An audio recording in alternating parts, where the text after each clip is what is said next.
Hi everyone. So in this video, we're discussing about the IELTS resume. We've already discussed the IELTS reading type of question. We've discussed all the different question types and we have also looked at the sample question. And we've already completed the IELTS writing task 1. We have looked at the different question types and I've also looked at the sample answer. So in case of IELTS listening, understanding what they're telling is very, very important. The way the British people and Americans speak is completely different because their accent is completely different and the way they pronounce the words is also completely different. So you have to spend 1 to 2 hours every day just listening to the English conversations. This is very, very important. You can watch movies, animated music, etc. Every day you have to spend 1 to 2 hours just listening to English conversations. First, we'll not understand, but later we'll completely understand what they are telling. Once you listen to their conversations, you will understand the pronunciation. Once you understand the pronunciation, you will understand the meaning of the sentence. Once you understand the meaning, you will be able to answer the question. Every day you have to spend 1 to 2 hours listening to English conversations. First, we're discussing the different question types and then we'll be solving it in test paper. In case of IELTS listening, all the different question types, you have to mark the important keywords. This is very, very important. And whatever the speaker is telling, you have to completely follow the speaker. For example, the speaker is telling about competition, your pencil should be in that particular sentence. This is very, very important in case of IELTS listening.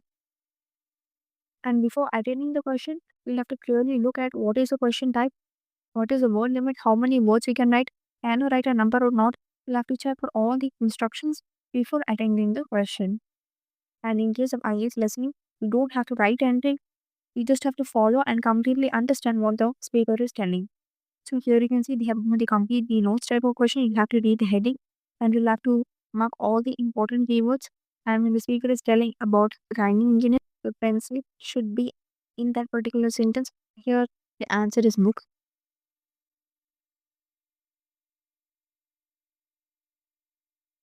So here you'll be clearly writing the answer book. You'll have to write the exact same word what the speaker is telling. If the speaker is telling books, you will have to write it as books. If the speaker is telling it as book, you'll have to write it as book. This is very important. You'll have to write the exact word what the speaker is telling. You have to quickly write the answer and then you'll be following the speaker. And then when you get the second answer, you'll be writing the second answer and then you'll be following the speaker. So this is about the complete the notes table question. Then comes the MCQ type of questions. You will have to mark all the important keywords both in the question and also in the different options. And for example, first they are telling about the healthcare industry. Then they are telling it is not the healthcare industry. So you have to completely eliminate the options. This is also very, very important in case of MCQ. So you'll have to eliminate the options and you'll be looking for the rest of the options what they have below. So this is very, very important. We'll have to mark all the important keywords both in the question and in the options, and eliminating the options is also very, very important in case of MCQ type of question. And then comes label the map. In case of label the map, we have to read the heading, mark all the important locations in the map. We have to look for if there is a corridor. We'll have to look for what are the nearby locations what they have given. We'll have to look for where the doors are located. We'll have to look from where you can enter and from where you can exit. You will have to clearly look all this in the map. And in case of map, when they are telling us a particular location, they will tell minimum 2 keywords. For example, when they are telling about the location H, they have told 2 keywords. One is about the trees and second one is the main road.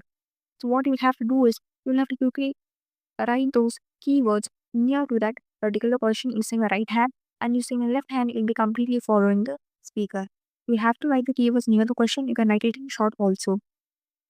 Using your right hand, you'll be writing all the keywords near the question, and using your left hand, you'll be following what the speaker is telling. So this is about the label the map type of question. Then comes MCQ questions with multiple answer.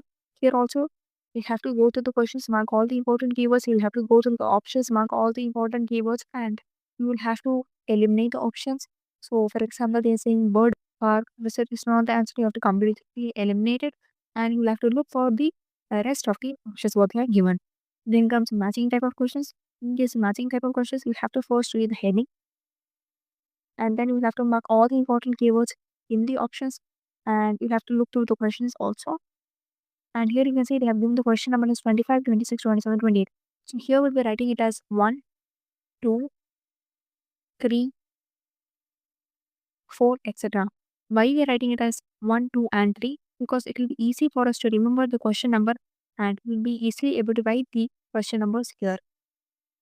For example, they're telling the falcon. For the falcon, the answer is a potential threat. So we'll be writing here it as 1.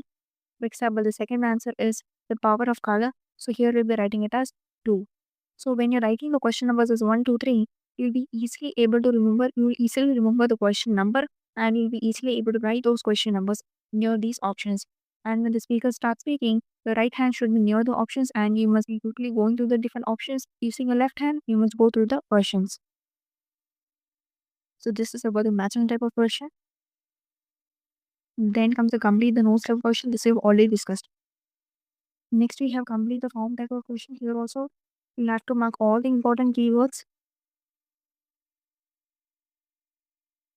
Mark all the important keywords. And when the speaker starts speaking, you'll have to completely follow what the speaker is telling. You have to write the answer and again follow the speaker. And here matching type of questions, here you can choose the letter more than once.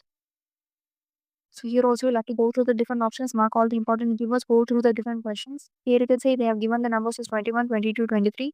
So here we'll be writing it as 1, 2, 3. As I said before, we are writing it as 1, 2, and 3 because it will be easy for us to remember the question number and write it near the options.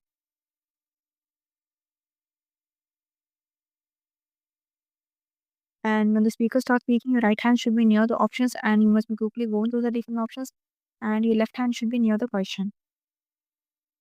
Then we have label the plan type of question, the important locations in the plan, and you'll have to mark all the important keywords in the different options what they've given. And in case of label the plan, the right hand should be near the options and you must be quickly going through the different options while the speaker is speaking, and using your left hand you must be going through the map. And here you can see in this plan what they have given the question numbers inside the plan. So this means that, so in case of IELTS listening, always the answers will be in order. That means first they will be speaking about the 11th answer, then they will be speaking about the 12th answer, then they'll be telling us the 13th answer. So in case of plan or map, if the questions are inside the map or the plan, that means they will be in order. The answers will be in order. So when the speaker starts speaking, your right hand should be near the options and you must be quickly going through the different options here when the speaker is speaking, and your left hand should be near the map and you must be going through which question they are speaking. For example, they are saying the 11th answer is art collection. So you'll be quickly writing it near the option. Then comes sentence completion type of question. Here also you'll have to go through the questions. You'll have to mark all the important keywords. For example, the speaker is speaking about the university, your pencil should be in that particular sentence. And when the speaker is telling the answer, you'll have to quickly write the answer and you'll have to follow the speaker. Then you have short answer type of questions. Here also you'll have to quickly mark all the important keywords. Here also you'll be following the speaker, and when you're getting the answer and when the speaker is telling the answer, quickly write the answer and then be going to the next question. And then comes the diagram type of questions. In case of diagrams, you'll have to read the heading what they have given. You'll have to look at all the important keywords. You'll have to mark all the important keywords.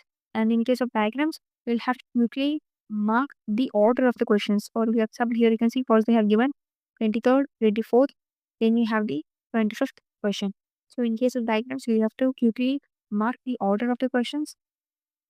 So once the speaker starts speaking, you'll be following what the speaker is telling, you'll be writing the answer, and you'll again follow what the speaker is telling, write the answer. And you'll have to quickly mark the order of the questions before the speaker starts speaking. So this is about the diagram type of question. So we've clearly discussed all the different question types. I will be solving all the different question types in the test paper.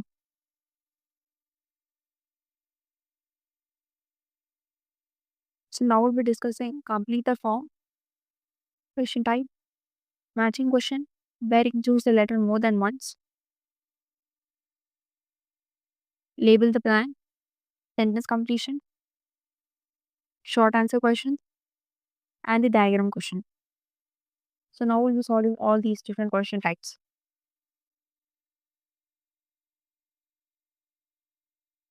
You will hear part of a seminar entitled Understanding the World's Oceans, given by a climate scientist. First, you have some time to look at questions 21 to 25 on pages 5 and 6.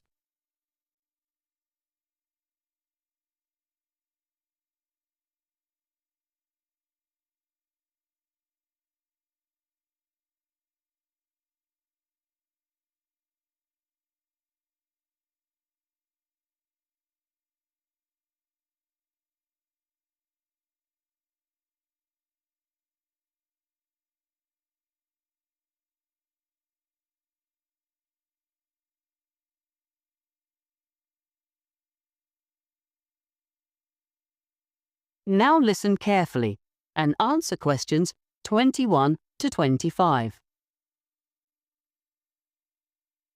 Thanks to all of you for coming along today to hear about how the Robotic Float project is helping with ocean research. Well, first of all, we'll look at what a robotic float does and its use. So let's start with the device itself. It looks a bit like a cigar, and it's about 1.5 meters long. More importantly, it's full of equipment that's designed to collect data. So it can help us in building up a profile of different factors which work together within the world's oceans. Sounds like a big project. Isn't it too big for one country to undertake? That's quite true, but this project is a really good example of international cooperation. Over the last 5 years, scientists from 13 countries have been taking part in the project and launching floats in their area of ocean control. And next year, this number will rise to 14 when Indonesia joins the project. That's impressive. But let's move on to how floats work. The operational cycle goes like this. Each of the floats is dropped in the ocean from a boat at a set point and activated from a satellite. Then the float immediately sinks about 2,000 meters. That's 2 whole kilometers down in the water. It stays at this depth for about 10 days and is carried around by the currents which operate in the ocean at this level. During this time, it's possible for it to cover quite large distances, but the average is 50 kilometers. So, what is it actually recording? Well, at this stage, nothing. But as it rises to the surface, it collects all sorts of data. Most importantly, variations in salinity, that's salt levels, and the changes in temperature, a bit like underwater weather balloons. Then, when it gets back to the surface, all the data it's collected is beamed up to the satellite. After about 5 hours on the surface, the float automatically sinks, beginning the whole process again. Before you hear the rest of the conversation, you have some time to look at questions 26 to 30 on page 7.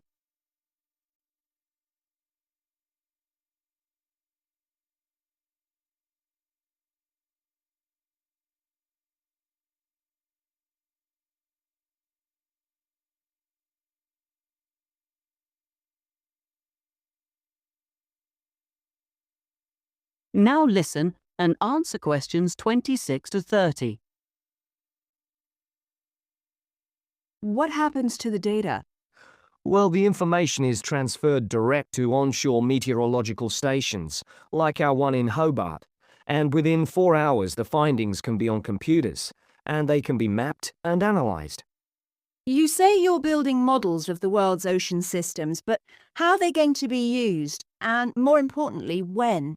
Some of the data has already helped in completing projects. For example, our understanding of the underlying causes of El Niño events is being confirmed by float data. Another way we're using float data is to help us to understand the mechanics of climate change, like global warming and ozone depletion. That's part of an ongoing variability study, but the results are still a long way off. However, this is not the case with our ocean weather forecasting. Because we know from the floats what the prevailing weather conditions will be in certain parts of the ocean, we can advise the Navy on search and rescue missions. That's happening right now, and many yachtsmen owe their lives to the success of this project. In addition, the float data can help us to look at the biological implications of ocean processes. Would that help with preserving fish stocks? Yes, and advising governments on fisheries legislation. We're well on the way to completing a project on this. We hope it will help to bring about more sustainable fishing practices. We'll be seeing the results of that quite soon.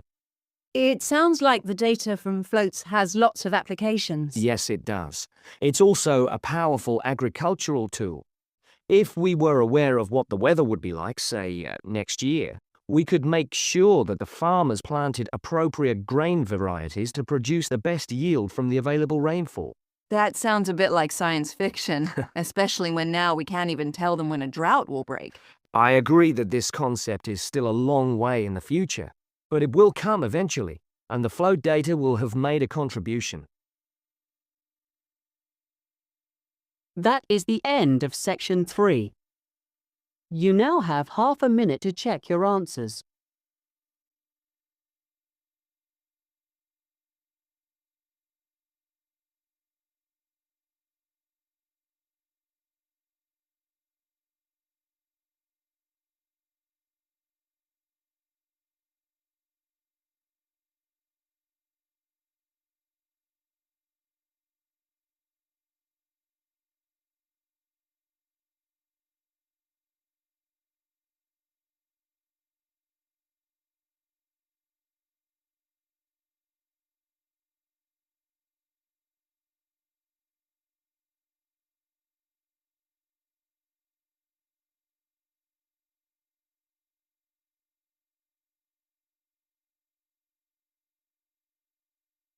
You will hear an extract from a talk given to a group who are going to stay in the UK.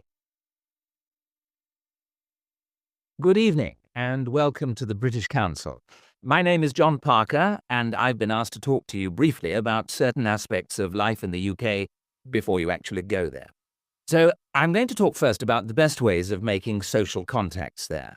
Now, you might be wondering why it should be necessary. After all, we meet people all the time. But when you're living in a foreign country, it can be more difficult, not just because of the language, but because customs may be different. If you're going to work in the UK, you will probably be living in private accommodation, so it won't be quite so easy to meet people. But there are still things that you can do to help yourself. First of all, you can get involved in activities in your local community. Join a group of some kind. For example, you'll probably find that there are theatre groups who might be looking for actors, set designers, and so on. Or if you play an instrument, you could join music groups in your area. Or if you like the idea of finding out about local history, there'll be a group for that too. These are just examples. And the best place to get information about things like this are either the town hall or the public library. Libraries in the UK perform quite a broad range of functions nowadays. They're not just confined to lending books, although that's their main role, of course.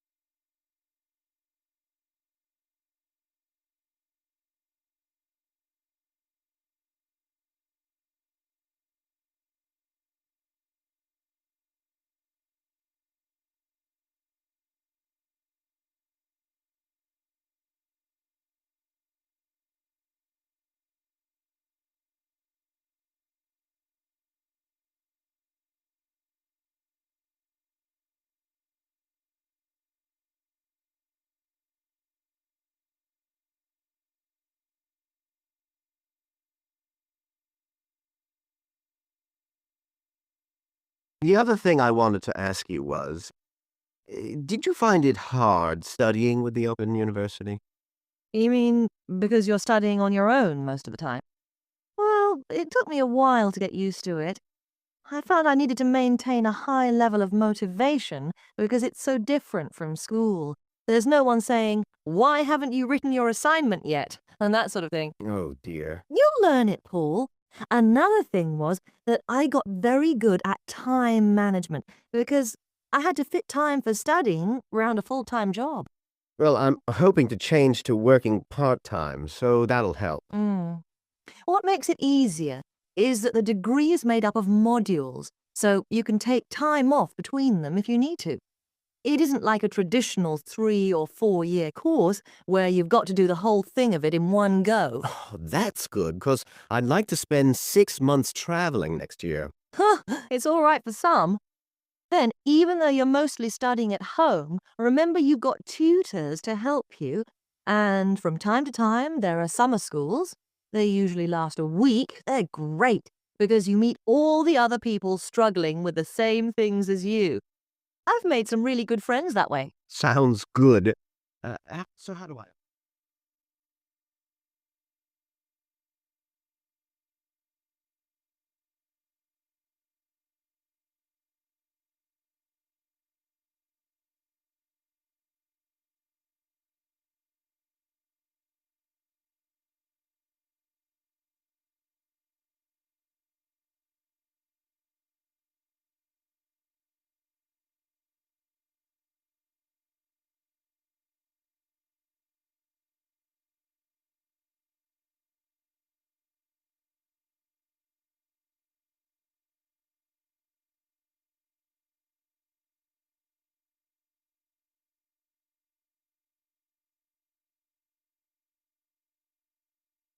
We'll hear a telephone conversation between a customer and an agent at a company which ships large boxes overseas. Good morning. Packham's shipping agents. Can I help you? Oh, yes. I'm ringing to make inquiries about sending a large box, a container, back home to Kenya from the UK. Yes, of course. Would you like me to try and find some quotations for you? Yes, that'd be great. Thank you. Well, first of all, I need a few details from you. Fine. Can I take your name? It's Jacob Mkere. Can you spell your surname, please? Yes, it's Mkere. Is that M for mother? Yes. Thank you. And you say that you will be sending the box to Kenya. That's right. And where would you like the box picked up from? From college, if possible.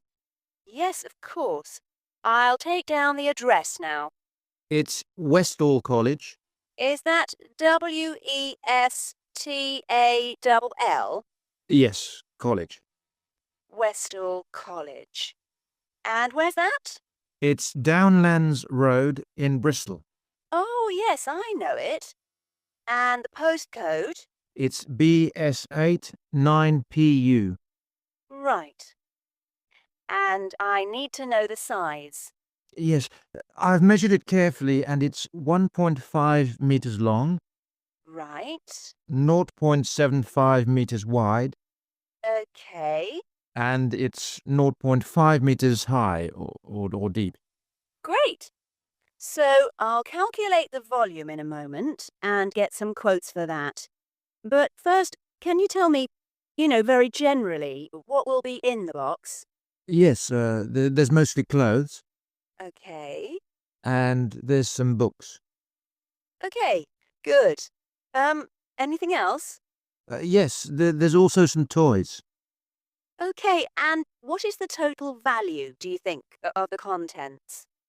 Well, the main costs are the clothes and the books. They'll be about £1,500. But then the toys are about another 200. So I'd put down £1,700.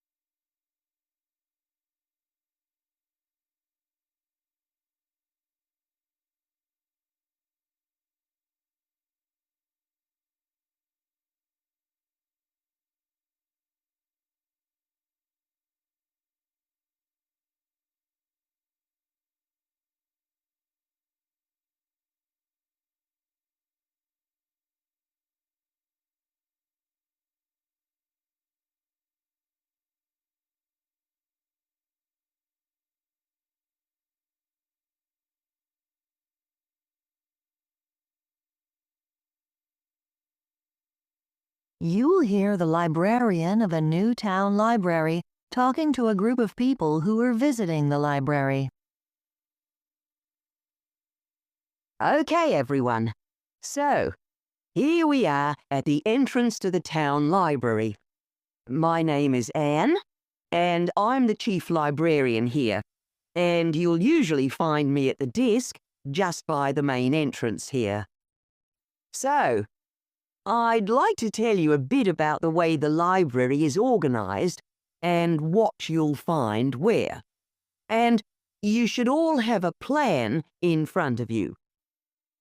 Well, as you see, my desk is just on your right as you go in.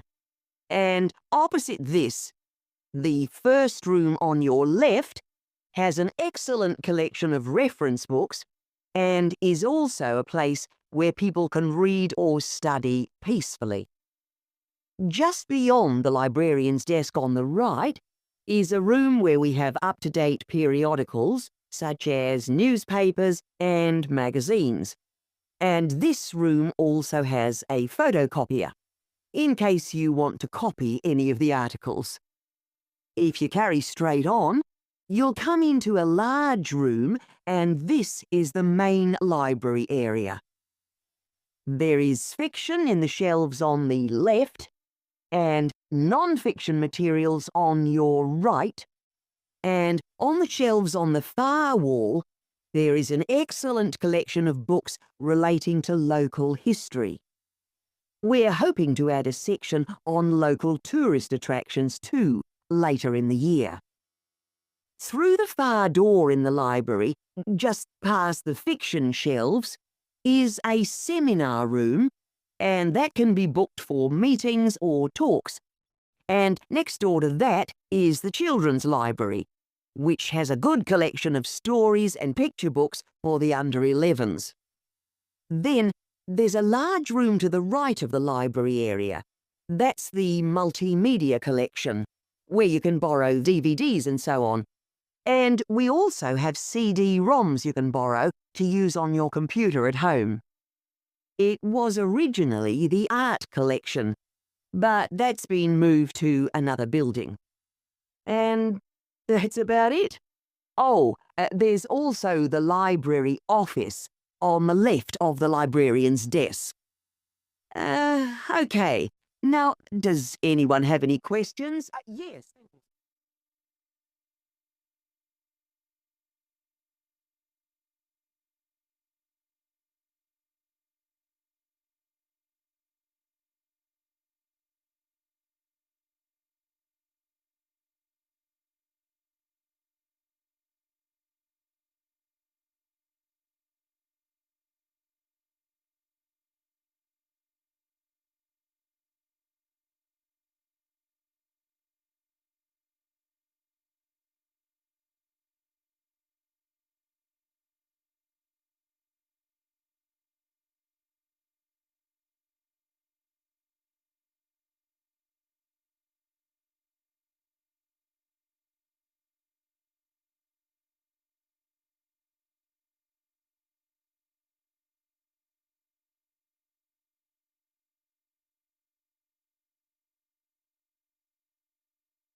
So in this test paper, we'll be discussing you complete the notes question type, MCQ question type, label the map, MCQ with multiple answers,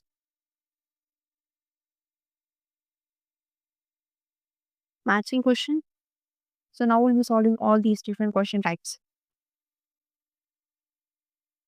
Now turn to part 1.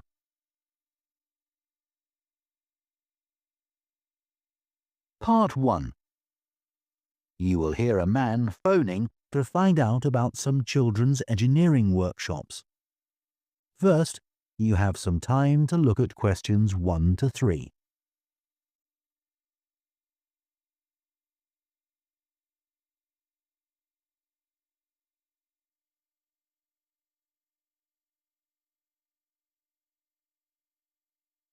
Now listen carefully and answer questions 1 to 3. Hello, Children's Engineering Workshops. Oh, hello. I wanted some information about the workshops in the school holidays. Sure. I have two daughters who are interested. The younger one's Lydia. She's 4. Do you take children as young as that? Yes, our Tiny Engineers Workshop is for 4 to 5-year-olds. What sorts of activities do they do? All sorts. For example, they work together to design a special cover that goes round an egg, so that when it's inside, they can drop it from a height and it doesn't break. Well, sometimes it does break, but that's part of the fun. Right. And Lydia loves building things. Is there any opportunity for her to do that? Well, they have a competition to see who can make the highest tower. You'd be amazed how high they can go. Right. But they're learning all the time as well as having fun. For example, one thing they do is to design and build a car that's attached to a balloon, and the force of the air in that actually powers the car and makes it move along. They go really fast too. Okay, well, all this sounds perfect. Before you hear the rest of the conversation, you have some time to look at questions 4 to 10.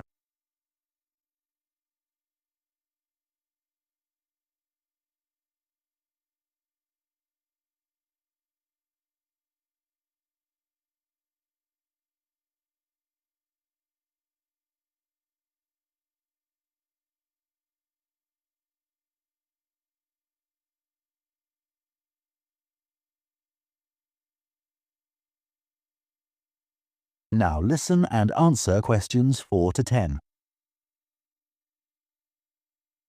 Now, Carly, that's my older daughter, has just had her 7th birthday.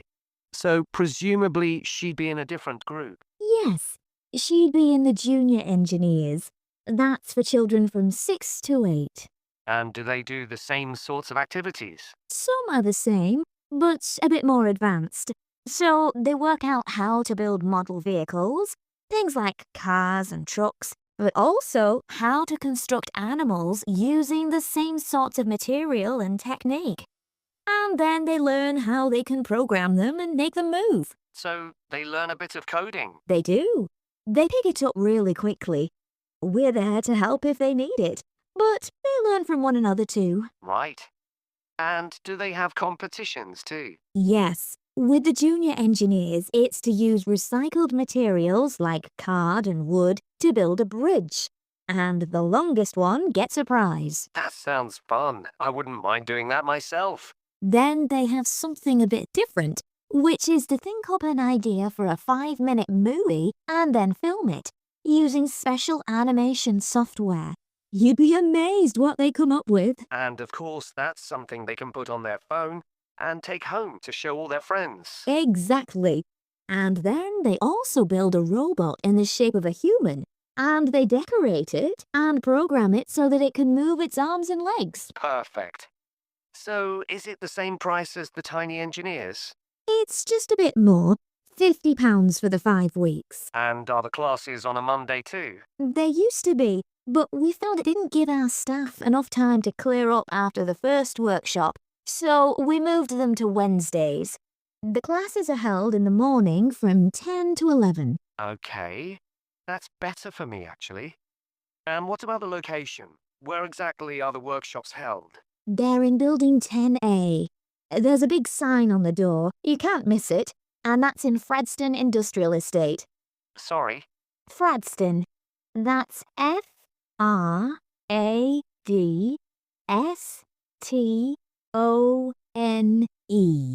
And that's in Grassford, isn't it? Yes, or past the station.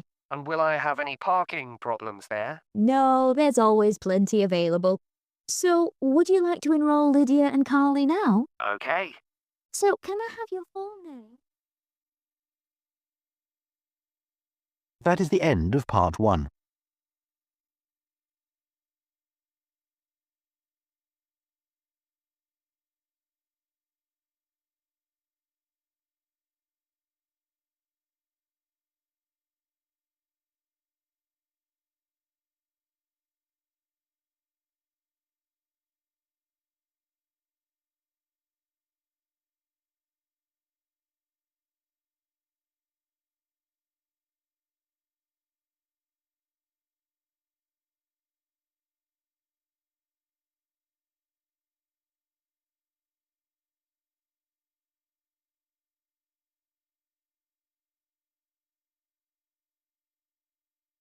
Now listen carefully and answer questions 11 to 14. Good morning, everyone, and welcome to Stevenson's, one of the country's major manufacturers of metal goods. Thank you for choosing us for your 2 weeks of work experience. My name is Julia Simmons, and since the beginning of this year, I've been the managing director. Stevenson's is quite an old company. Like me, the founder, Ronald Stevenson, went into the steel industry when he left school. That was in 1923.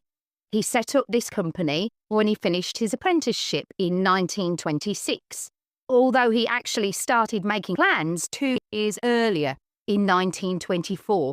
He was a very determined young man.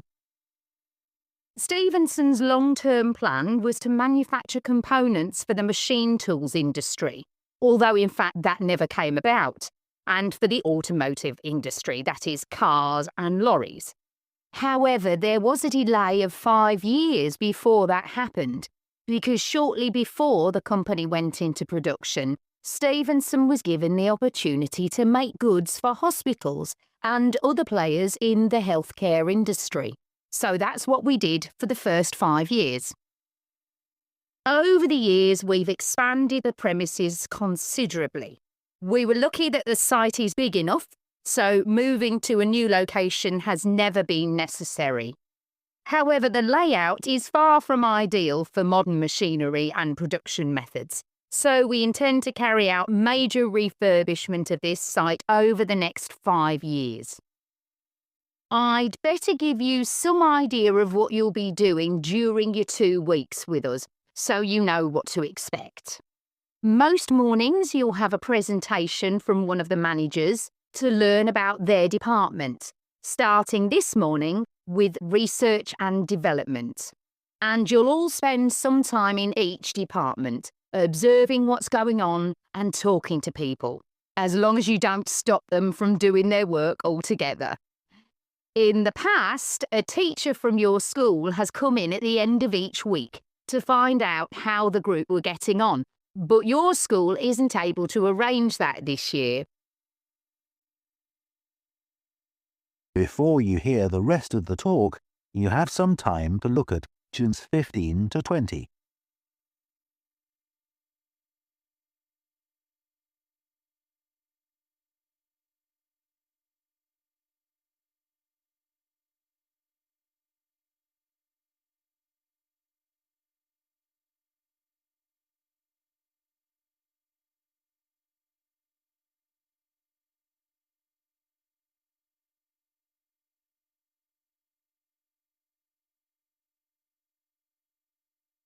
Now listen and answer questions 15 to 20. OK, now I'll briefly help you to orientate yourselves around the site. As you can see, we're in the reception area, which we try to make attractive and welcoming to visitors. There's a corridor running left from here, and if you go along that, the door facing you at the end is the entrance to the coffee room. This looks out onto the main road on one side and some trees on the other, and that'll be where you meet each morning. The factory is the very big room on the far side of the site. Next to it is the warehouse, which can be accessed by lorries going up the road to the turning area at the end. You can get to the warehouse by crossing to the far side of the courtyard, and then the door is on your right. Somewhere you'll be keen to find is the staff canteen. This is right next to reception. I can confidently say that the food's very good, but the view isn't. The windows on one side look onto a corridor and courtyard, which aren't very attractive at all, and on the other onto the access road, which isn't much better. You'll be using the meeting room quite often, and you'll find it by walking along the corridor to the left of the courtyard and continuing along it to the end. The meeting room is the last one on the right, and I'm afraid there's no natural daylight in the room. Then you'll need to know where some of the offices are. The Human Resources Department is at the front of this building. So you head to the left along the corridor from reception, and it's the second room you come to. It looks out onto the main road. And finally, the boardroom, where you'll be meeting sometimes. That has quite a pleasant view, as it looks out onto the trees. Go along the corridor past the courtyard, right to the end. The boardroom is on the left, next to the factory. OK, now, are there any questions before we move? That is the end of part 2. You now have half a minute to check your answers to part 2.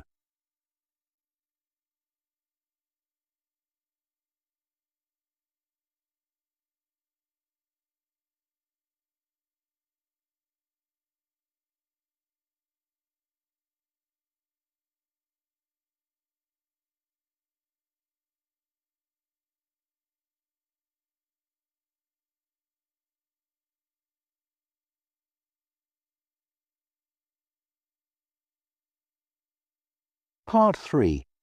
You will hear 2 students called Jess and Tom discussing their art projects.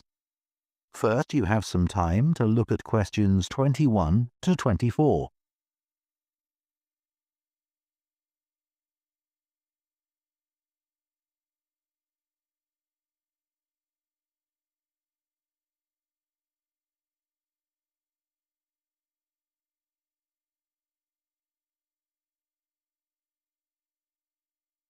Now listen carefully and answer questions 21 to 24. How are you getting on with your art project, Tom? Okay. They gave us the theme of birds to base our project on, and I'm not really all that interested in wildlife, but I'm starting to get into it. I've pretty well finished the introductory stage. So have I. When they gave us all those handouts with details of books and websites to look at, I was really put off. But the more I read, the more interested I got. Me too. I found I could research so many different aspects of birds in art. Colour, movement, texture. So I was looking forward to the bird park visit. What a letdown. It poured with rain and we hardly saw a single bird. Much less use than the trip to the Natural History Museum. Yeah. I liked all the stuff about evolution there. The workshop sessions with Dr. Fletcher were good too, especially the brainstorming sessions. Oh, I missed those because I was ill.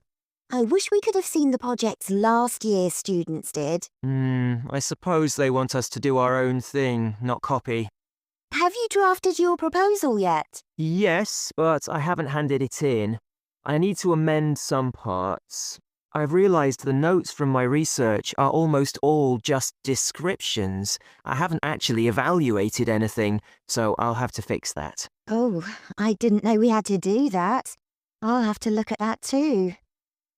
Did you do a timeline for the project? Yes, and a mind map. Yeah, so did I. I quite enjoyed that. But it was hard having to explain the basis for my decisions in my action plan. What? You know, give a rationale. I didn't realise we had to do that. Okay, I can add it now. And I've done the video diary presentation and worked out what I want my outcome to be in the project. Someone told me it's best not to be too precise about your actual outcome at this stage, so you have more scope to explore your ideas later on. So I'm going to go back to my proposal to make it a bit more vague. Really? Okay, I'll change that too then. Before you hear the rest of the discussion, you have some time to look at questions 25 to 30.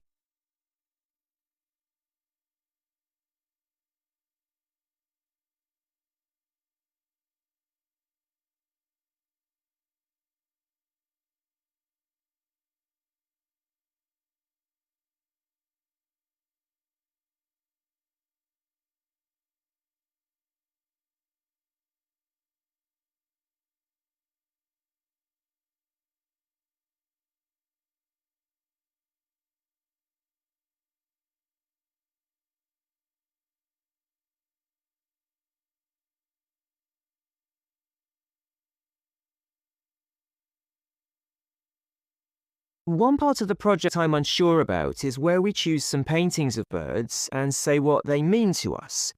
Like, I chose a painting of a falcon by Landseer. I like it because the bird's standing there with his head turned to one side, but he seems to be staring straight at you. But I can't just say it's a bit scary, can I? You could talk about the possible danger suggested by the bird's look. Oh, okay. There's a picture of a fishhawk by Audubon I like. It's swooping over the water with a fish in its talons, and with great black wings which take up most of the picture. So you could discuss it in relation to predators and food chains? Well, actually, I think I'll concentrate on the impression of rapid motion it gives. Right. Do you know that picture of a kingfisher by Van Gogh? It's perching on a reed growing near a stream. Yes, it's got these beautiful blue and red and black shades. I've actually chosen it because I saw a real kingfisher once when I was little. I was out walking with my grandfather, and I've never forgotten it. Oh, so we can use a personal link? Sure. Okay.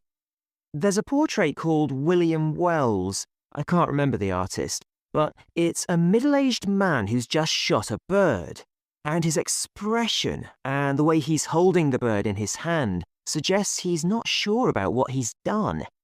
To me, it's about how ambiguous people are in the way they exploit the natural world. Interesting. There's Gauguin's picture via a Matty. He did it in Tahiti. It's a woman with a white bird behind her that is eating a lizard. And what I'm interested in is what idea this bird refers to. Apparently, it's a reference to the never-ending cycle of existence. Wow. I chose a portrait of a little boy, Giovanni de' Medici. He's holding a tiny bird in one fist. I like the way he's holding it carefully so he doesn't hurt it. Oh, right. That is the end of part 3. You now have half a minute to check your answers to part 3.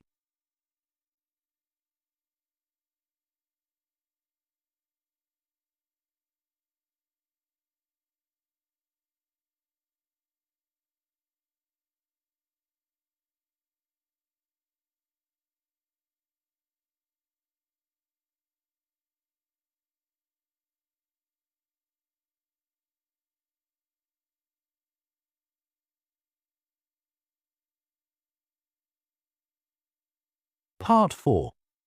You will hear a professor of philosophy giving a talk on the ancient philosophy of Stoicism.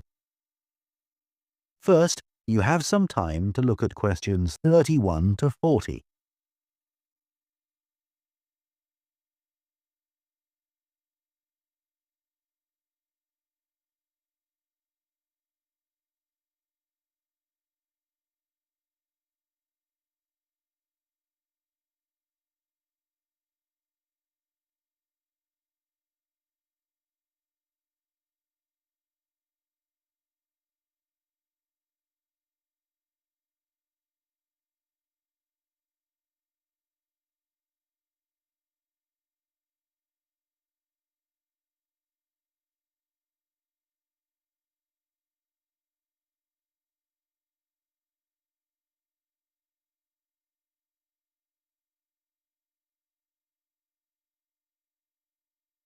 Now listen carefully and answer questions 31 to 40. Ancient philosophy is not just about talking or lecturing or even reading long, dense books. In fact, it is something people have used throughout history to solve their problems and to achieve their greatest triumphs. Specifically, I am referring to Stoicism, which in my opinion is the most practical of all philosophies and therefore the most appealing. Stoicism was founded in ancient Greece by Zeno of Citium in the early 3rd century BC, but was practiced by the likes of Epictetus, Cato, Seneca, and Marcus Aurelius. Amazingly, we still have access to these ideas, despite the fact that the most famous Stoics never wrote anything down for publication. Cato definitely didn't. Marcus Aurelius never intended his meditations to be anything but personal. Seneca's letters were, well, letters, and Epictetus's thoughts come to us by way of a note-taking student. Stoic principles were based on the idea that its followers could have an unshakable happiness in this life, and the key to achieving this was virtue. The road to virtue, in turn, lay in understanding that destructive emotions like anger and jealousy are under our conscious control. They don't have to control us, because we can learn to control them. In the words of Epictetus, external events I cannot control, but the choices I make with regard to them I do control. The modern-day philosopher and writer Nassim Nicholas Taleb defines a Stoic as someone who has a different perspective on experiences which most of us would see as wholly negative. A Stoic transforms fear into caution, pain into transformation, mistakes into initiation, and desire into undertaking. Using this definition as a model, we can see that throughout the centuries, Stoicism has been practiced in more recent history by kings, presidents, artists, writers, and entrepreneurs.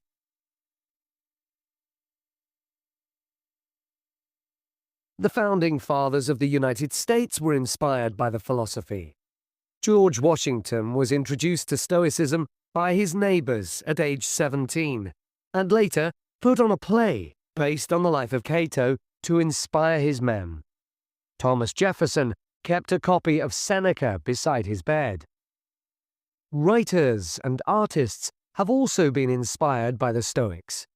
Eugene Delacroix, the renowned French Romantic artist, known best for his painting Liberty Leading the People, was an ardent Stoic, referring to it as his consoling religion. The economist Adam Smith's theories on capitalism were significantly influenced by the Stoicism that he studied as a schoolboy, under a teacher who had translated Marcus Aurelius's works. Today's political leaders are no different, with many finding their inspiration from the ancient texts. Former US President Bill Clinton rereads Marcus Aurelius every single year, and many have compared former President Obama's calm leadership style to that of Cato. Wen Jiabao, the former Prime Minister of China, claims that Meditations is one of 2 books he travels with, and that he has read it more than 100 times over the course of his life. Stoicism had a profound influence on Albert Ellis, who invented cognitive behavior therapy, which is used to help people manage their problems by changing the way that they think and behave. It's most commonly used to treat depression. The idea is that we can take control of our lives by challenging the irrational beliefs that create our faulty thinking, symptoms, and behaviors by using logic instead. Stoicism has also become popular in the world of business. Stoic principles can build the resilience and state of mind required to overcome setbacks, because Stoics teach turning obstacles into opportunity, a lesson every business entrepreneur needs to learn. I would argue that studying Stoicism is as relevant today as it was 2,000 years ago, thanks to its brilliant insights into how to lead a good life. At the very root of the thinking, there is a very simple way of living. Control what you can and accept what you can't. This is not as easy as it sounds and will require considerable practice. It can take a lifetime to master. The Stoics also believed the most important foundation for a good and happy life is not money, fame, power, or pleasure, but having a disciplined and principled character. something which seems to resonate with many people today. That is the end of Part 4. You now have 1 minute to check your answers to Part 4.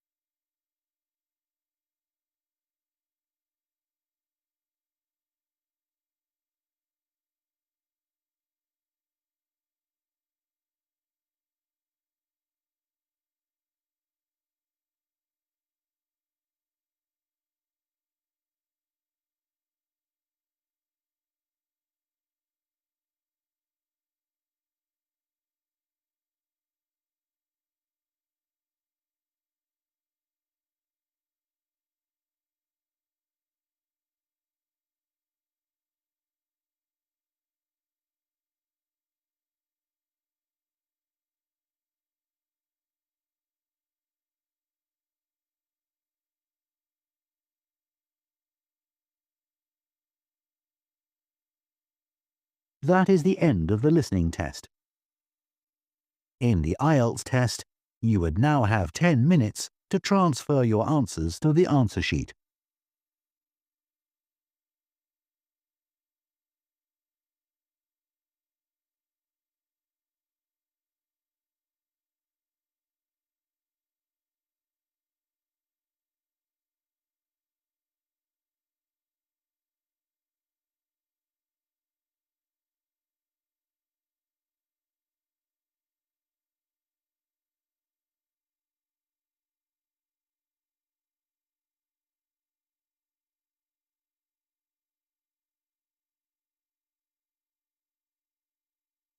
Now we'll be solving a complete test paper.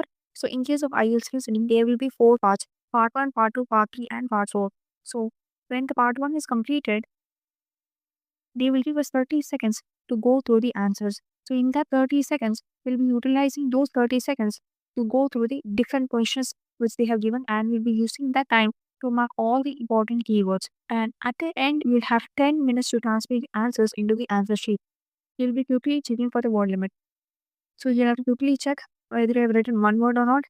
And in some questions, you're not supposed to write numbers. So you'll be checking whether you've written any number or not. Map type of question, you'll have to quickly write those answers here. In case of map or the plan, you'll have to clearly write the answers here. And in case of matching type of questions, also you'll be quickly writing the answers here. For example, we've got the first and second answer. And the first answer is D. And the second answer is G. So you'll be quickly writing it here. First answer is D. Second answer is G. So you will be quickly going through whatever you have written, and then you will be transferring these answers into your listening answer sheet, and you have to write it in capital letters in the answer sheet. So you'll be given 10 minutes to transfer the answers into the answer sheet. So within the first 1 minute, this is very, very important. Within the first 1 minute itself, we'll have to check all your answers. We'll have to check for the word limit. We'll have to check whether you can write the numbers or not. We'll have to check the spellings. And in case of matching type of questions, you have to write all the answers clearly next to the questions. And in case of plan or map type of question, you will have to write the answers clearly next to the question. So this is the test paper 4.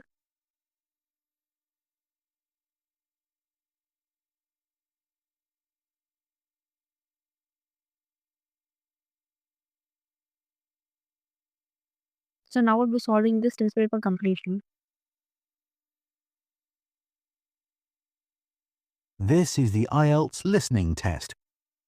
You will hear a number of different recordings, and you will have to answer questions on what you hear.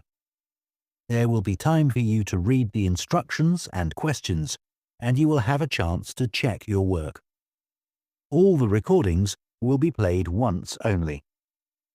The test is in 4 parts. At the end of the test, you will be given 10 minutes to transfer your answers to the answer sheet. Now turn to Part 1.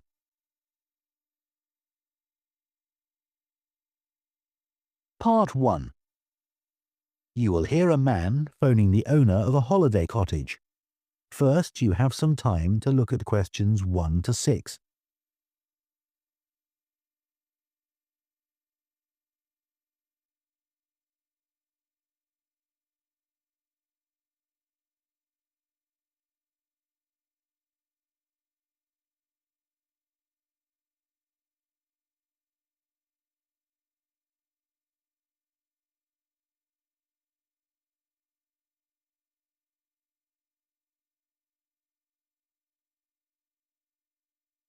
Now listen carefully and answer questions 1 to 6. Hello? Oh, hello. I was hoping to speak to Jack Fitzgerald about renting a cottage. I'm his wife Shirley and we own the cottages together, so I'm sure I can help you. Great. My name's Tom. Some friends of ours rented Granary Cottage from you last year and they thought it was great. So my wife and I are hoping to come in May for a week. What date did you have in mind? The week beginning the 14th, if possible. I'll just check. I'm sorry, Tom, it's already booked that week. It's free the week beginning the 28th, though, for 7 nights. In fact, that's the only time you could have it in May. Oh, well, we could manage that, I think. We'd just need to change a couple of things. How much would it cost? That's the beginning of high season, so it'd be £550 for the week. Ah, that's a bit more than we wanted to pay, I'm afraid. We've budgeted up to £500 for accommodation. Well, we've just finished converting another building into a cottage, which we're calling Cherville Cottage. Sorry, what was that again? Cherville. C-H-E-R-V for Victor, I-L. Oh, that's a herb, isn't it? That's right. It grows fairly wild around here. You could have that for the week you want for £480. Okay, so could you tell me something about it, please? Of course. The building was built as a garage. It's a little smaller than Granary Cottage. So that must sleep 2 people as well. That's right. There's a double bedroom. Does it have a garden? Yes, you get to it from the living room through French doors. And we provide 2 deck chairs. We hope to build a patio in the near future, but I wouldn't like to guarantee it'll be finished by May. Okay.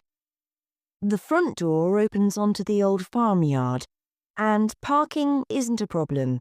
There's plenty of room at the front for that. There are some trees and potted plants there. Before you hear the rest of the conversation, you have some time to look at questions 7 to 10.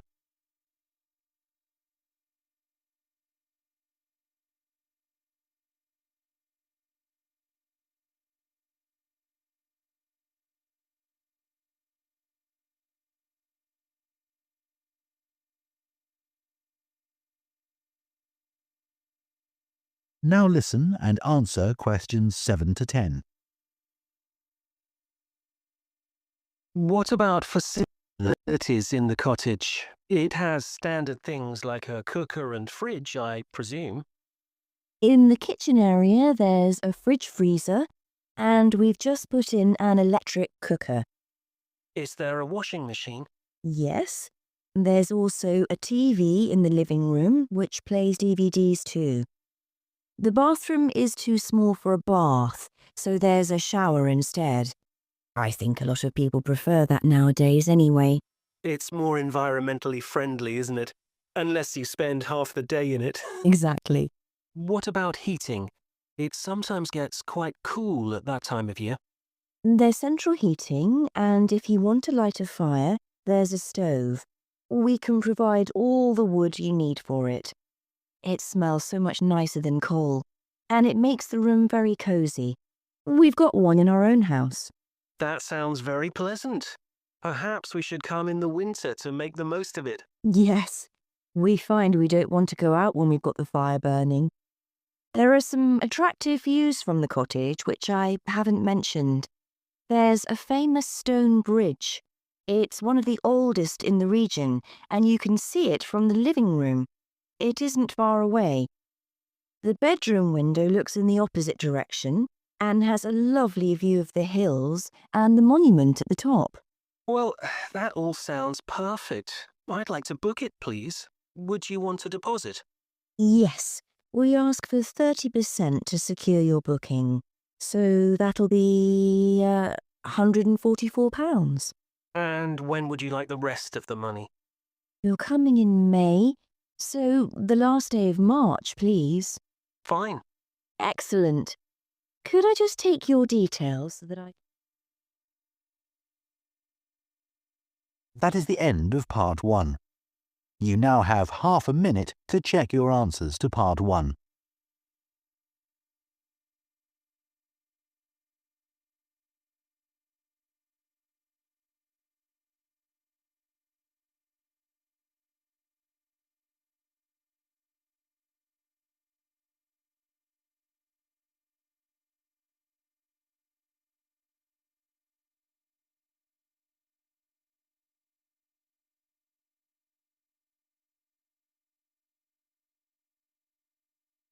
Part 2.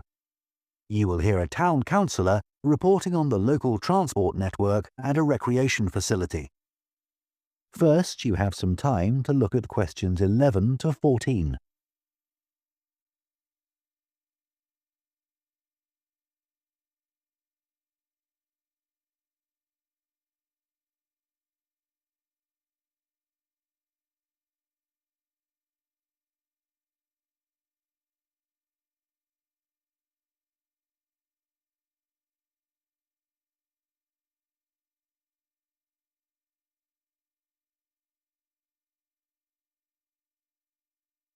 Now listen carefully and answer questions 11 to 14. Right, next on the agenda we have traffic and highways. Councillor Thornton. Thank you. Well, we now have the results of the survey carried out last month about traffic and road transport in the town. People were generally satisfied with the state of the roads. There were 1 or 2 complaints about potholes, which will be addressed, but a significant number of people complained about the increasing number of heavy vehicles using our local roads to avoid traffic elsewhere. We'd expected more complaints by commuters about the reduction in the train service, but it doesn't seem to have affected people too much. The cycle path that runs alongside the river is very well used by both cyclists and pedestrians since the surface was improved last year, but overtaking can be a problem, so we're going to add a bit on the side to make it wider. At some stage, we'd like to extend the path so that it goes all the way through the town, but that won't be happening in the immediate future. The plans to have a pedestrian crossing next to the post office have unfortunately had to be put on hold for the time being. We budgeted for this to be done this financial year, but then there were rumours that the post office was going to move, which would have meant there wasn't really a need for a crossing. Now they've confirmed that they're staying where they are, but the Highways Department have told us that it would be dangerous to have a pedestrian crossing where we'd originally planned it, as there's a bend in the road there, so that'll need some more thought. On Station Road, near the station and level crossing, drivers can face quite long waits if the level crossing's closed, and we've now got signs up requesting them not to leave their engines running at that time. This means pedestrians waiting on the pavement to cross the railway line don't have to breathe in car fumes. We've had some problems with cyclists leaving their bikes chained to the railings outside the ticket office, but the station has agreed to provide bike racks there. Before you hear the rest of the talk, you have some time to look at questions 15 to 20.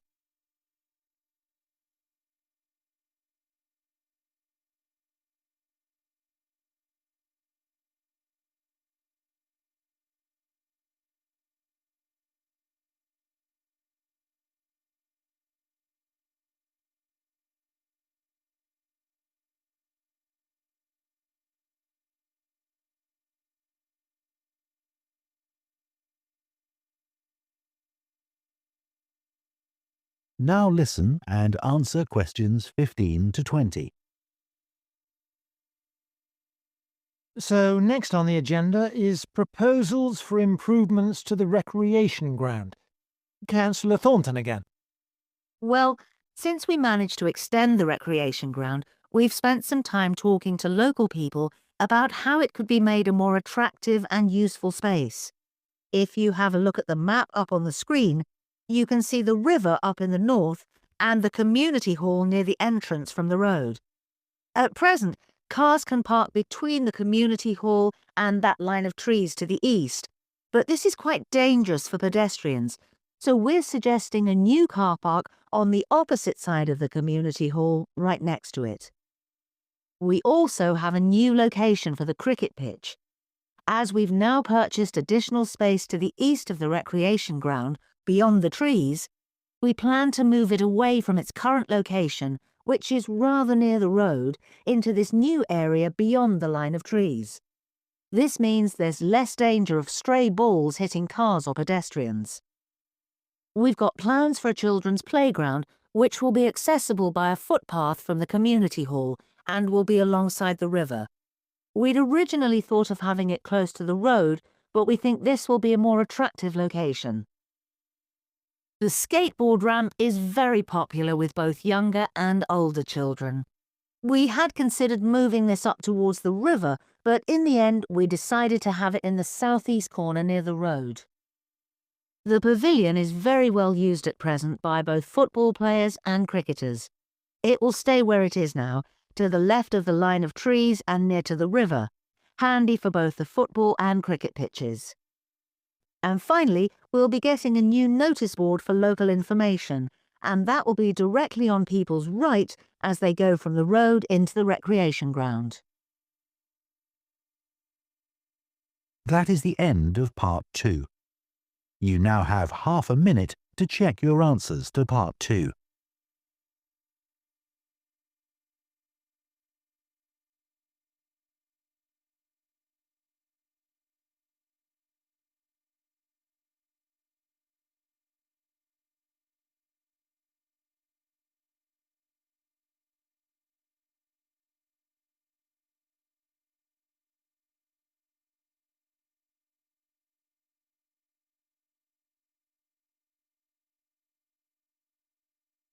Part 3. You will hear 2 urban planning students discussing bike-sharing schemes in different cities. First, you have some time to look at questions 21 to 24.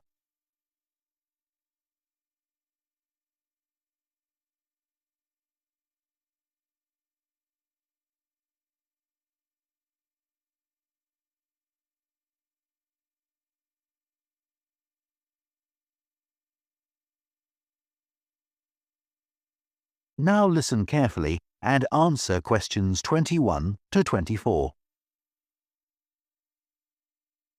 Now that we've done all the research into bike-sharing schemes in cities around the world, we need to think about how we're going to organise our report. Right. I think we should start by talking about the benefits. I mean, it's great that so many cities have introduced these schemes where anyone can pick up a bike from dozens of different locations and hire it for a few hours.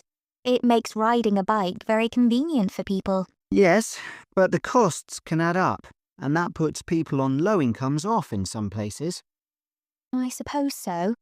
But if it means more people in general are cycling rather than driving, then because they're increasing the amount of physical activity they do, it's good for their health. Okay, but isn't that of less importance? I mean, doesn't the impact of reduced emissions on air pollution have a more significant effect on people's health? Certainly in some cities, bike sharing has made a big contribution to that, and also helped to cut the number of cars on the road significantly. Which is the main point. Exactly. But I'd say it's had less of an impact on noise pollution because there are still loads of buses and lorries around. Right. Shall we quickly discuss the recommendations we're going to make? In order to ensure bike-sharing schemes are successful? Yes. Okay. Well, while I think it's nice to have really state-of-the-art bikes with things like GPS, I wouldn't say they're absolutely necessary. But some technical things are really important, like a fully functional app, so people can make payments and book bikes easily. Places which haven't invested in that have really struggled. Good point. Some people say there shouldn't be competing companies offering separate bike-sharing schemes, but in some really big cities, competition's beneficial. And anyway, one company might not be able to manage the whole thing. Right. deciding how much to invest is a big question. The cities which have opened loads of new bike lanes, at the same time as introducing bike-sharing schemes, have generally been more successful. But there are examples of successful schemes where this hasn't happened. What does matter, though, is having a big publicity campaign. Definitely. If people don't know how to use the scheme or don't understand its benefits, they won't use it. People need a lot of persuasion to stop using their cars. Before you hear the rest of the discussion, you have some time to look at questions 25 to 30.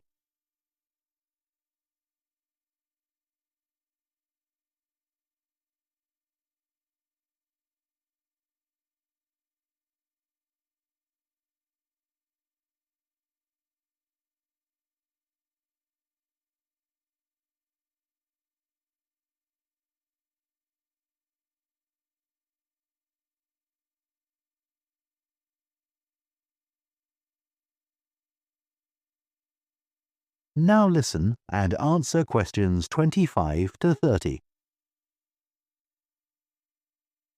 Shall we look at some examples now and say what we think is good or bad about them? I suppose we should start with Amsterdam, as this was one of the first cities to have a bike-sharing scheme. Yes, there was already a strong culture of cycling here. In a way, it's strange that there was such a demand for bike sharing, because you'd have thought most people would have used their own bikes. And yet it's one of the best used schemes. Dublin's an interesting example of a success story. It must be because the public transport system's quite limited. Not really. There's no underground, but there are trams and a good bus network. I'd say price has a lot to do with it. It's one of the cheapest schemes in Europe to join. But the buses are really slow. Anyway, the weather certainly can't be a factor. No, definitely not. The London scheme's been quite successful. Yes, it's been a really good thing for the city. The bikes are popular and the whole system is well maintained, but it isn't expanding quickly enough. Basically, not enough's been spent on increasing the number of cycle lanes. Hopefully that'll change. Yes. Now, what about outside Europe? Well, bike-sharing schemes have taken off in places like Buenos Aires. They built a huge network of cycle lanes to support the introduction of the scheme there, didn't they? It attracted huge numbers of cyclists where previously there were hardly any. An example of good planning. Absolutely. New York is a good example of how not to introduce a scheme. When they launched it, it was more than 10 times the price of most other schemes. More than it costs to take a taxi. Crazy. I think the organisers lacked vision and ambition there. I think so too. Sydney would be a good example to use. I would have expected it to have grown pretty quickly here. Yes. I can't quite work out why it hasn't been an instant success like some of the others. It's a shame, really. I know. Okay, so now we've thought about all the... That is the end of part 3. You now have half a minute to check your answers to part 3.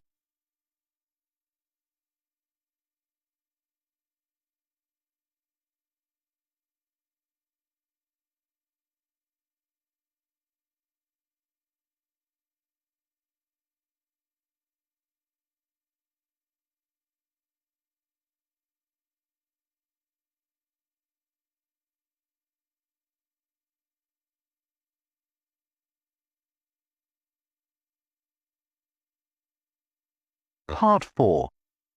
You will hear part of an environmental science lecture about a large bird called the dodo, which is now extinct.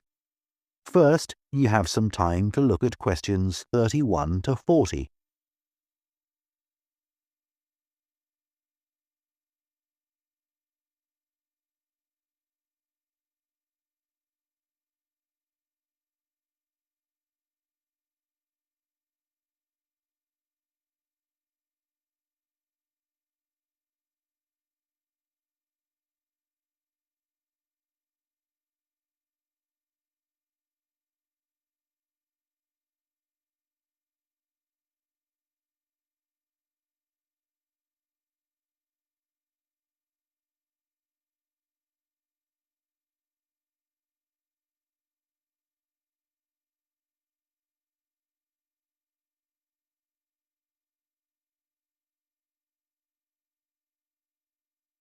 Now listen carefully and answer questions 31 to 40.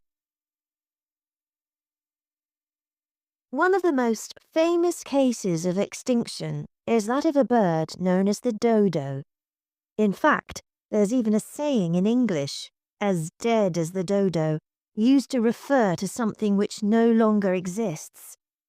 But for many centuries, the dodo was alive and well, although it could only be found in one place, the island of Mauritius in the Indian Ocean.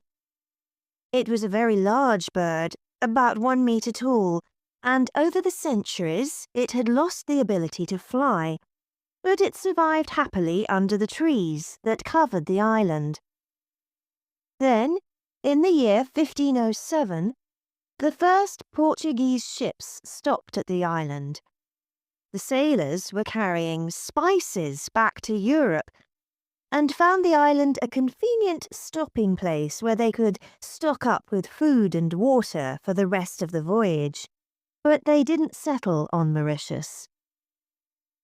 However, in 1638, the Dutch arrived and set up a colony there. These first human inhabitants of the island found the dodo birds a convenient source of meat, although not everyone liked the taste. It's hard to get an accurate description of what the dodo actually looked like. We do have some written records from sailors and a few pictures, but we don't know how reliable these are. The best known picture is a Dutch painting in which the bird appears to be extremely fat, but this may not be accurate. An Indian painting done at the same time shows a much thinner bird. Although attempts were made to preserve the bodies of some of the birds, no complete specimen survives. In the early 17th century, 4 dried parts of a bird were known to exist. Of these, 3 have disappeared, so only one example of soft tissue from the dodo survives, a dodo head. Bones have also been found, but there's only one complete skeleton in existence. This single dodo skeleton has recently been the subject of scientific research, which suggests that many of the earlier beliefs about dodos may have been incorrect. For example, early accounts of the birds mention how slow and clumsy it was. But scientists now believe the bird's strong knee joints would have made it capable of movement which was not slow, but actually quite fast. In fact, one 17th century sailor wrote that he found the birds hard to catch. It's true that the dodo's small wings wouldn't have allowed it to leave the ground, but the scientists suggest that these were probably employed for balance while going over uneven ground. Another group of scientists carried out analysis of the dodo's skull. They found that the reports of the lack of intelligence of the dodo were not borne out by their research, which suggested the bird's brain was not small, but average in size. In fact, in relation to its body size, it was similar to that of the pigeon, which is known to be a highly intelligent bird. The researchers also found that the structure of the bird's skull suggested that one sense which was particularly well developed was that of smell. So the dodo may also have been particularly good at locating ripe fruit and other food in the island's thick vegetation.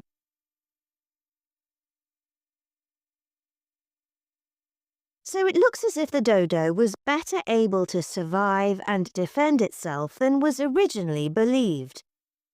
Yet, less than 200 years after Europeans first arrived on the island, they had become extinct. So what was the reason for this? For a long time, it was believed that the dodos were hunted to extinction. But scientists now believe the situation was more complicated than this. Another factor may have been the new species brought to the island by the sailors. These included dogs, which would have been a threat to the dodos, and also monkeys, which ate the fruit that was the main part of the dodos' diet. These were brought to the island deliberately. But the ships also brought another type of creature, rats, which came to land from the ships and rapidly overran the island. These upset the ecology of the island, not just the dodos, but other species too. However, they were a particular danger to the dodos because they consumed their eggs. And since each dodo only laid one at a time, this probably had a devastating effect on populations. However, we now think that probably the main cause of the bird's extinction was not the introduction of non-native species, but the introduction of agriculture. This meant that the forest that had once covered all the island and that had provided a perfect home for the dodo was cut down so that crops such as sugar could be grown. So, although the dodo had survived for thousands of years, suddenly it was gone. That is the end of Part 4. You now have 1 minute to check your answers to Part 4.